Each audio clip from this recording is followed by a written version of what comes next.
A mainstream media reporter actually did his job and asked a left-wing academic tough questions. Now, the news outlet is melting down and bringing in a trauma trainer.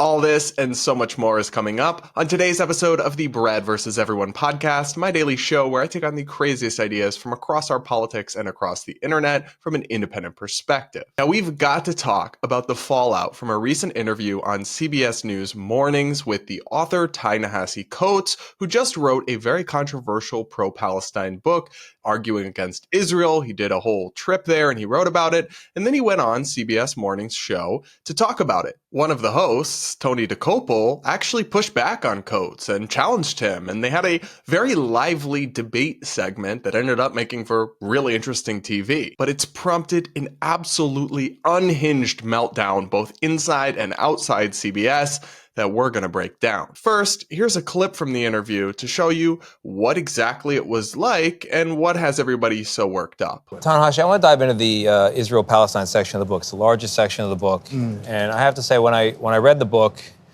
I imagine if I took your name out of it, took away the awards and the acclaim, took the cover off the book, the publishing house goes away, the content of that section would not be out of place in the backpack of an extremist.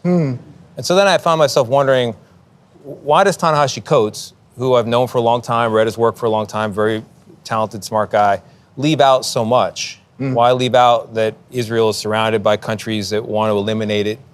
Why leave out that Israel deals with terror groups that want to eliminate it? Why not detail anything of the first and the second intifada, the cafe bombings, the bus bombings, the little kids blown to bits? And is it because you just don't believe that Israel in any condition has a right to exist? Well, I would say the perspective that you just outlined, there is no shortage of that perspective in American media. That's the first thing I would say. I am most concerned always with those who don't have a voice, with those who don't have the ability to talk.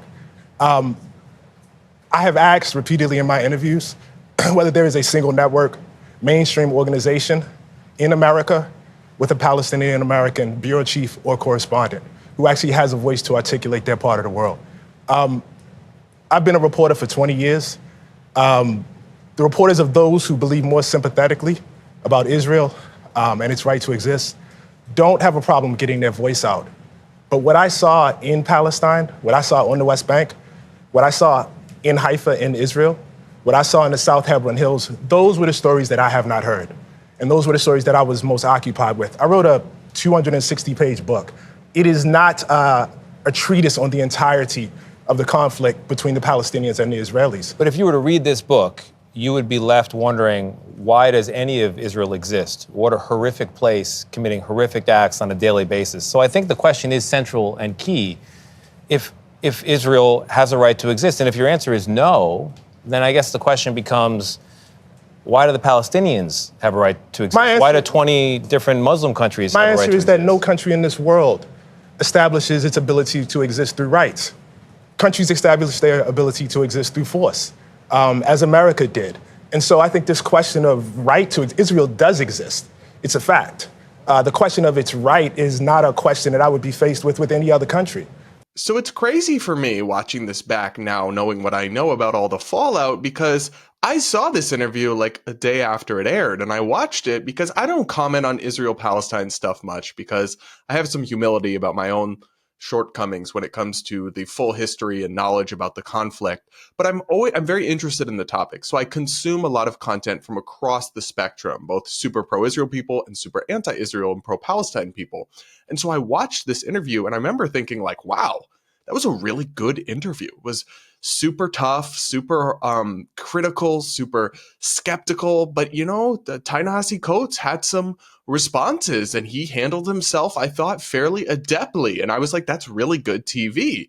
And of course, now, days later, they're melting down about this outside of CBS News with critics, left-wing critics freaking out that he was asked these critical questions, and then apparently something of a meltdown going on inside CBS News to the point where they're bringing in a diversity and trauma trainer who himself appears to be a total kook, as we will get into. Here's reporting from the Free Press with the latest from inside CBS News. During its editorial meeting on Monday at 9 a.m., the morning of October 7, the network's top brass all but apologized for the interview to staff, saying that it did not meet the company's editorial standards. After being introduced by Wendy McMahon, the head of CBS News, Adrienne Rourke, who's in charge of news gathering at the network, began her remarks by saying covering a story like October 7 requires empathy, respect, and a commitment to truth. And here's an audio clip that the Free Press obtained from inside this meeting where management is very critical and saying that the interview went against their standards. There are times we fail our audiences and we fail each other. We're in one of those times right now. And it's been growing. And now we are at a tipping point. Many of you have reached out to express concerns over recent reporting, specifically about the CBS Morning's Coates interview from last week, as well as comments made coming out of some of our correspondents' reporting. I want to thank every single one who reached out for your honesty, your transparency, and your commitment. So I want to address three things. Number one, after a review of our coverage, including the interview, it's clear there are times we have not met our editorial standards. Number two, this has been addressed, and it will continue to be in the future. And number three, I want to acknowledge and I want to apologize that it's taken this long to have this conversation. My first thought was, what standards? Because I've seen a lot of the stuff that airs on CBS and I'm not impressed. But secondly, I still fail to see what Tony did wrong. He pushed back on an author who's coming from one complete side of the spectrum and offered what the counter arguments are and asked him about the things that were omitted from his very controversial book and pushed back on him. And I don't really think that he did anything wrong at all. I think that's just tough critical journalism, and left-wing types aren't used to it being applied to them. They interview Republicans and conservative authors and intellectuals like this on CBS and other mainstream media networks all the time, and nobody raises up a stink. Nobody has a meltdown. It's just considered tough journalism. But now when they do it to a left-wing darling, it's suddenly unacceptable and triggering and problematic. No, that's pathetic. And it's actually, in an interesting way, kind of insulting to Ta-Nehisi Coates because he's a grown man and he's an award-winning author and writer. And look, I disagree with most of what he has to say, but he's no lightweight. He can handle himself. And I thought he handled himself decently in the actual interview. He doesn't need to be coddled or protected from tough questions in this way that some people want to seem to be protecting him, as if he can't be questioned tough or isn't supposed to have pushback presented to him. There are still a few good journalists inside CBS News, though, like Jan Crawford, who's a veteran of the network who stood up for her colleague and defended him on the call. I agree with her completely. And was the interview harsh? Sure. Was it critical? Sure. Did he push back very strongly? Yes. Was he completely unbiased and neutral? No, that's fair to say, but frankly, their hosts are often biased and often not neutral, and on a subject like Israel-Palestine, it's pretty hard for almost anyone to be truly objective and neutral. I'm bothered by this story in part because it shows me just how much anti-journalism has infected mainstream media. Many of these people, there are still a few, like Jan in there, who have the old spirit that I love and admire and made me want to be a journalist, but many of them seem to not view their role as objective news gatherers or critical interrogators of thoughtful leaders and influential people, but instead as some form of soft pedal ideological activist meant to promote a certain narrative or side and treat people differently based on their perspective and allow some people just the floor to use their platform for what they will, and other people give them every pushback and fact check in the world, like if they're a Republican or a conservative. And to me, all of that is the antithesis of journalism. And I guess that's not surprising at this point, but it is still disappointing to see how thoroughly this mindset has infected even classic mainstream media institutions like CBS. The second part of this story, though, is how it shows the rise of safetyism and this absurd, woke, snowflake, safe space mentality even inside journalistic institutions like CBS, because not only are they responding to this by having this stupid meeting and throwing their reporter under the bus for doing his job, they're also calling in a trauma expert and DEI specialist to help coddle and comfort the other journalists who are traumatized by this interview or something. On Monday morning, Dylan Byers of Puck News reported an update that CBS News has invited self-described mental health expert, DEI strategist, and trauma trainer Dr. Donald Grant to moderate conversation on this issue in an all-staff meeting tomorrow. Somebody responded to this, who I think works for the Daily Wire, and said, Matt Walsh would be a better choice. He's DEI certified. Now that would be a sight to see. I just think it's so pathetic that anybody would need a trauma trainer because one of their colleagues asked an author tough questions on air. Like, what? Why are you so emotionally fragile and stunted? And why are you working in journalism if you lack intellectual curiosity or intellectual stability and resiliency to the point where hearing uncomfortable ideas or criticisms expressed traumatizes you? You don't belong in a newsroom. You belong in a daycare. And it's even worse when you look into this guy, Dr. Donald Grant, and find out just how much of a kook he is. He runs one of these bougie DEI consulting firms, and I went to the website and just took a look around, and boy, it was quite something. Under his nonprofit and corporate training section of his website, which is, I assume, what CBS News would be bringing him in for, he describes how he provides cross-cultural training with this really interesting sentence. Culture goes well beyond race and ethnicity, and competency doesn't exist. So apparently what he means when he says that he offers mindful training solutions for diversity, equity, inclusion, and justice solutions for maximum impact is that you can pay him a lot of money for him to come in and teach people about how competency isn't real. You can't make this shit up. I found some of this dude's TikTok videos too, where he complains about Halloween costumes and explains why the 4th of July is problematic. From what we can see, at least from his online presence, this guy is not a serious person. He's a DEI grifter, cashing in on all these woke, mostly white, I'm sure, CBS News executives who are just trying to placate the mob and avoid getting canceled, I'm sure. I'm glad Dr. Grant is getting his bag, I guess, but I am dismayed at just how much of a joke mainstream media institutions like frickin' CBS have become. The next time you're wondering where all the good journalists have gone or why journalists in mainstream media don't push back on people on the left the way they do on Republicans, just look at how they handled their one anchor who did do so one time. And the next time people from inside the media want to know why their credibility's gone to shit with so much of the public, just look at what a woke farce many of these companies and institutions have become behind the scenes. That's my take on the situation, but what do you guys think? Let me know in the comments below, and do hit that like button while you're at it. Plus, remember guys, I do read the comments and I pick a few to respond to in every episode, so leave your comments with any questions you have, and if you leave your comment with a super chat or a super thanks, I'll definitely respond to it on tomorrow's show. Now, we got to check in on friend of the podcast, Hillary Clinton, that lovely, lovely lady, because she is back. And apparently, she wants to censor Americans on social media. Here's a clip from an interview on CNN that Secretary Clinton just did, where she was very open about her desire to see more speech censored on social media and more Americans' ideas taken down online. Let's take a listen. Here's what disappoints me, and it's not about you, Madam Secretary. I'm shocked that no person, no Republican, no Democrat is championing this issue. The social science is so clear. The political science is so clear. Our fabric is frayed as a nation. Our kids are disconnected. Too much time behind closed doors on devices and not enough time replicating the experience of their parents and grandparents. So what do we do about it? What do we do about it for your grandkids?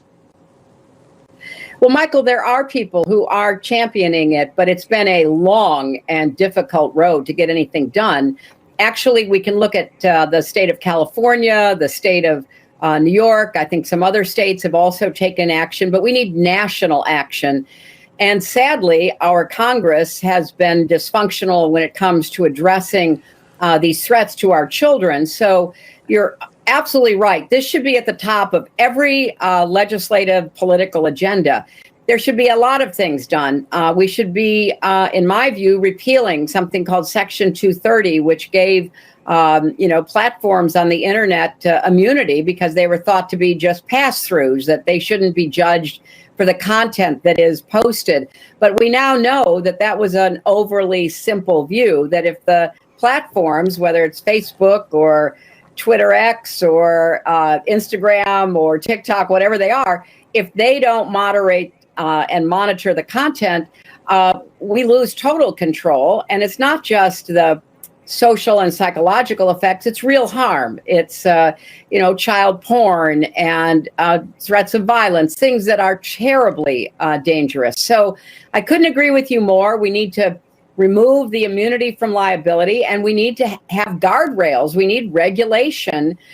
We've conducted this big experiment on ourselves and particularly our kids, and I think the evidence is in that we've got to do more. Take phones out of schools. I'm so happy to see schools beginning to do that, where the kids turn their phone in when they walk in the door. And guess what, Michael? It won't surprise you because you're on this.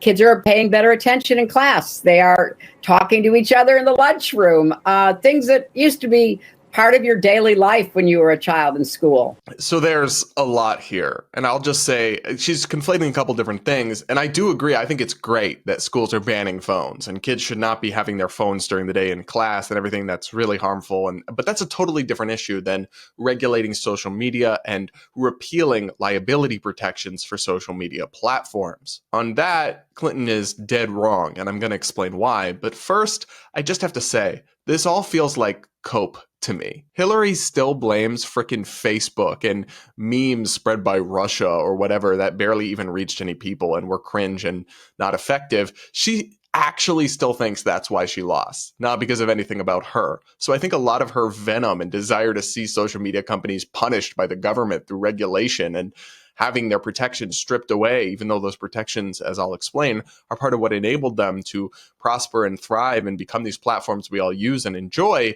I think that's what's motivating it, honestly, is just cope that she's still mad she lost and is still blaming them for it rather than looking inwards. And there's just something so creepy about hearing a former government official say how much it bothers her that we've lost control of the conversation online. Babe, you were never supposed to have control over the conversation, over what Americans can say and what thoughts we can express, okay? You have a very distorted view of the proper role of government when it comes to speech and the internet. And that shows with her very shallow and dumb analysis of Section 230. Now, for context, I want to explain to you guys what exactly Section 230 is and what it does. It's a federal law that provides civil liability immunity for social media platforms for the speech that other people post on their websites and their platforms. So essentially, if I post on Twitter something that is defamatory about Hillary Clinton, right? And so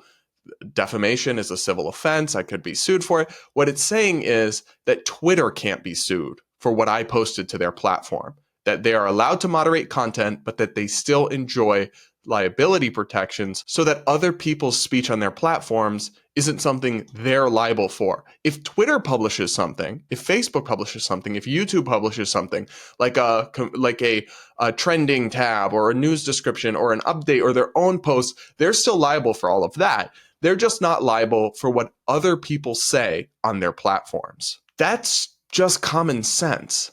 Facebook shouldn't be civilly liable for the things I write on Facebook.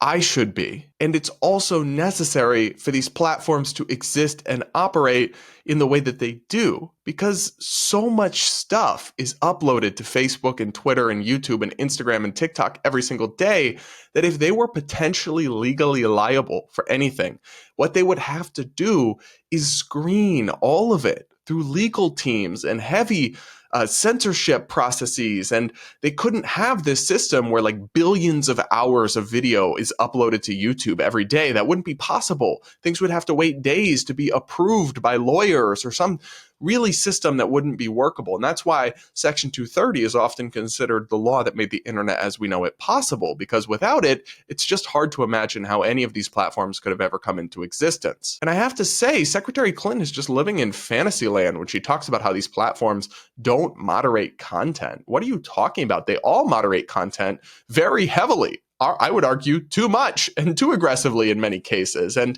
she talks about threats of violence and about child abuse material. That stuff is moderated by platforms very heavily, as it should be, and doesn't mean that they should suddenly be able to be sued for every dumb thing someone posts on what is essentially a platform. If we were to get rid of Section 230, it would lead to a massive increase in the amount of social media censorship that these companies engage in. All of a sudden, they'd have to take down way more content and screen content before it goes up because they could potentially be sued over everything that somebody posts. So it makes sense why people like Hillary Clinton, who are pretty open about their disdain for free speech, why they would support this. But what's bizarre is that many people on the right who say they care about free speech and are against big tech censorship, like Donald Trump, actually agree and also want to get rid of Section 230 protections. This is what's so odd to me.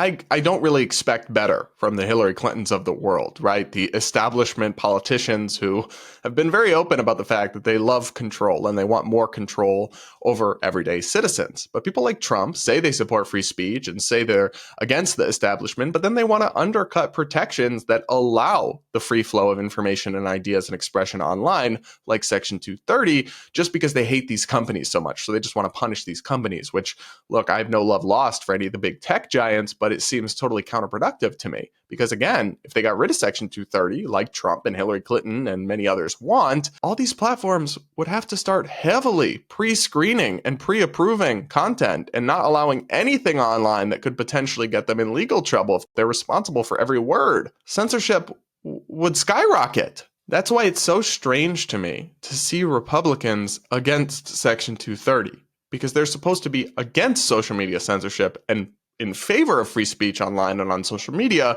but their actual position's implication on this issue would have the absolute opposite effect. That's just my take on this. You guys let me know what you think in the comments below, and let me know, do you want Hillary to keep popping up and doing interviews, or are you like me ready for her to ride off into the sunset and just stop returning to public life, please? And now, it's time for Brad vs. TikTok, my daily segment where I take on the craziest ideas from the Clock app. Pronoun of the day is slugs. Today, this mom explains that her daughter now identifies as an animal. Yes, seriously. Let's take a look. Sat down and she opened up to me about what was going on. She said that, Mom, I wanted to let you know that I am a Therian. And of course, I was just like, Oh? Okay, what the f is that? Like, what is a Therian? Because you can tell me a lot of things and I'm gonna be, okay, all right. But that literally had me scratching my head because I've never heard that before. So backtrack before this conversation, she was always asking to go to Hobby Lobby and Michael so that she could pick up masks. And I noticed that she was, drawing masks and wearing animal masks, and I thought that was really great. I'm like, okay, she's, very artistic and she's getting into, some new hobbies and being real crafty, and I love that.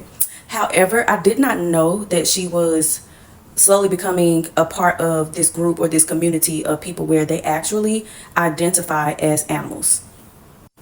She started talking to me about how in her past life she was an animal, and that it was now her mission in this life to reconnect and remember what type of animal or Therian spirit she was.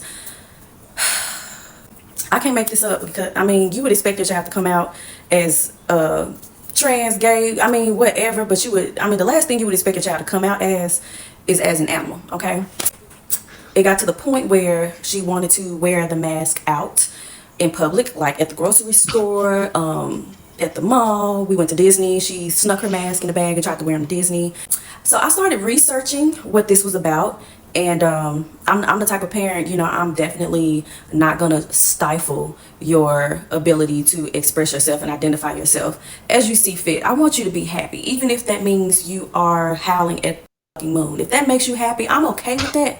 But what I am concerned about is a young mind being susceptible to cult and cult-like groups. So, this is where we are. In the year of our Lord, 2024, kids are identifying as animals. and wanting to wear animal masks and believing that in her past life she was an animal. Babe, the Delulu is off the charts. It is great to be open and accepting to your child. But like anything, there has to be a limit. And when you're so open-minded, your brain can fall out. It is not a parent's job to just affirm anything a kid says. And this mom does express some skepticism in this full video about like, but is she being misled by online groups or what's going on here? I'm not quite sure. But unfortunately then does seem to go along with it because she has other videos showing her like shopping for animal masks with her and just going along with this. And I think that's a mistake. Okay? You are not an animal. You cannot identify as an animal. Well, I guess you can, but you're still not. And it is important to help children understand the difference between delusion and reality, fact and fantasy. The correct response to your child telling you they identify as an animal is to take them to therapy, take away TikTok, take away the cell phone and the social media for a while, and don't bully them, don't shame them. It's okay if they want to dress up as an animal and play pretend sometimes, but don't go along and start affirming that they actually are an animal, that they have a spirit animal, that they were an animal in a past life, any of that nonsense, because it's not real. It's not valid. It's not legitimate. Of course, you should never like reject your child or disown them or abuse them just because they identify a certain way or anything like that. But that doesn't mean you have to go complete to the opposite extreme and just accept and embrace anything they tell you. And that's, I think, the shortcoming with the liberal perspective on these issues is like, well, I just want my child to be happy, so anything goes. There does have to be a limit to that at some point. If your 10-year-old starts identifying as a freaking cat, the answer is not to give them catnip, okay?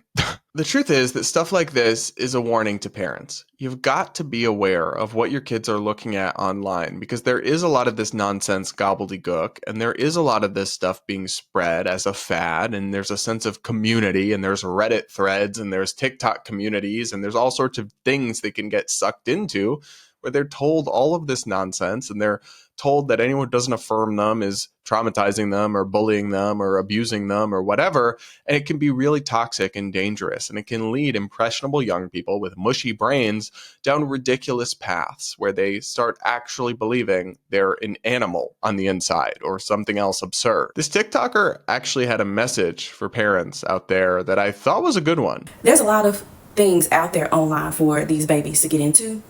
And if you are not actively monitoring it, your baby could be in a whole cult and you wouldn't even know it. I noticed the mask and I noticed the increased interest in wearing, different animal masks, but it wasn't until I snooped around online. It wasn't until I snooped around online that I noticed that this was a lot bigger than, oh, I just want to pretend to be an animal. No, this is some pretty deep stuff, you guys. So I don't know if there are any other moms that have experienced this, but if you have, drop your comment below, or if you haven't heard of it, I mean, just be aware that this is what Therians means, that's what it is, and that is really growing in this tween Gen Z, Gen Alpha generation. I'm sorry, but I shouldn't be laughing because in another sense, this isn't funny. Like, it's very serious. These are mental health issues that young people are experiencing. But another thing, they literally call themselves Therian. They identify as a fucking animal. That is hilarious. But this mom does need to take her own advice. She does need to be more skeptical of what her kids are up to online. And you do not need to just blanket affirm anything your child says about their identity or their sense of self. I think that's one of the most toxic ideas in modern new wave thinking and parenting that I've seen. You should not, obviously, I think if you go too far to the other extreme, if you try to like crack down on this and force your child to stop this nonsense, it may have the opposite effect because sometimes kids that dig their heels in, but you also don't need to affirm it and embrace it and just double down on it either. You can tell your child, no, you are not an animal. No, I'm not going to refer to you with pup self pronouns. You are a young lady. Come on, get a grip. But you should not obviously be doing anything horrible to your child just because they're being silly about this kind of thing. And you can't go too far and try to force it out of them, or many teenagers or preteens will just double down on it as a form of rebellion. But we can't go down this path of just affirming anybody's sense of self all the time. It leads to a ridiculous place eventually. So there does have to be some limit and some degree of common sense that comes in here sometime. Whew, this kind of thing makes me frightened to become a parent one day. It really does. But what do you guys think? Let me know in the comments below, and do hit that like button to reward my suffering through this insane app. And now I'll wrap up today's show by reading a few of your comments from the last episode. One person talking about that woke TikToker having used slurs in the past wrote, "Giving words too much power is exactly right. Taming our tongues is important, but growing a thick skin is too. This episode reminded me of the euphemism treadmill. How long are we going to cycle through words just because people can twist them and use language viciously? Turns out people just say messed up stuff. Who would have thought?" Yeah, I agree. We've got to stop giving words so much power. Like, I don't think people should use slurs, especially in a hateful way. I think there is a difference between how they're used and what the context is. But in general, it's like not something I recommend, but we do have to stop acting like words are nuclear bombs and them being dropped irreparably harms people. It often doesn't. It's often not that big a deal. And I think people desperately do need to grow a thicker skin. Another person says the notion that private property equates to theft may seem outlandish at first. However, from a leftist perspective that views the economy as a finite resource to be distributed, ownership of private property could be interpreted as someone claiming more than their fair share. Yet this perspective still seems overly simplistic. Framing issues strictly in terms of rich versus poor is just as misguided as attributing all societal problems to racism. Such viewpoints often overlook the complexity of economic and social dynamics.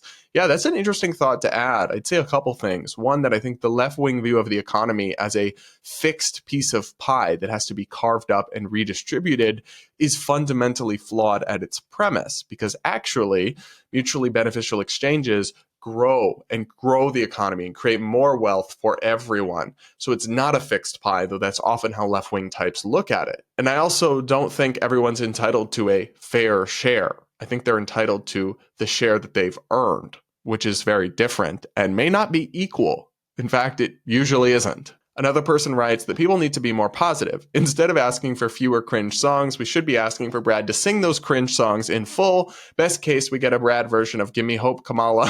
Worst case, someone makes an AI version of Brad singing it. Collaborating on peak cringe like this is what we need a Discord for. Maybe I will make a Discord at some point, but gosh, guys, you really want to hear me sing it? Give me hope, Kamala, hope, Kamala for the election. Hope, Kamala. Oh my gosh. Now that's going to be stuck in my head all day. I keep doing that to my boyfriend. I keep sneaking up on him and just going, hope, Kamala. And that's all I have to say, and it's stuck in his head, and he gets so mad. It's delightful. Another person writes, Melania has been so brutalized by everyone since 2015. I saw some people, probably the wenches on The View, bashing why she stays out of the limelight, and it's people like them, even being made fun of for her pain when her husband was almost killed over the other side's rhetoric.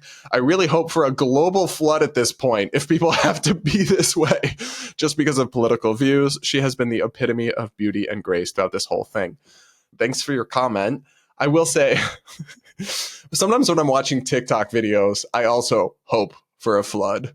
I'm like, bring back Noah's Ark. We got to reboot this thing and start again. But I do agree. I like Melania a lot. I think she was a good first lady, and I actually find her much more sympathetic a figure than her husband. Another person says, it's evil to deny children in need because of someone else's political affiliation. And this is about the university that rejected Melania Trump's scholarship for foster kids because she's a Trump. I agree with you. And I think that's a good sign that partisanship is rotting your brain when you're literally prioritizing opposing the other side over helping in need people. It's crazy. Another person writes, it's the way these people bend over backwards with apologies for things they said when they were teenagers in private that affected no one. I'm black myself, and I could not care less who's using the N-word in private, in public, or in their basement, especially if it's not even a racist context. This obsession with virtue signaling to a few losers on Twitter so they don't throw tomatoes at them and they'll probably forget about it after a week is super cringe. Yeah, I mostly agree. Obviously, I don't think people should be using the N-word, especially not in a hateful or racist context. But in general, I would say maybe just don't do that. But yeah, people need to stop apologizing to the woke mob. It never helps. They never really accept your apology, or at least they usually don't. I'd like to see somebody stand up with a backbone and say, you know what? Piss off. I'm sure you said and did dumb things when you're 14. They're not representative of who you are today, and neither are they for me. So I don't apologize. So suck it. Honestly, I think that's what I would say.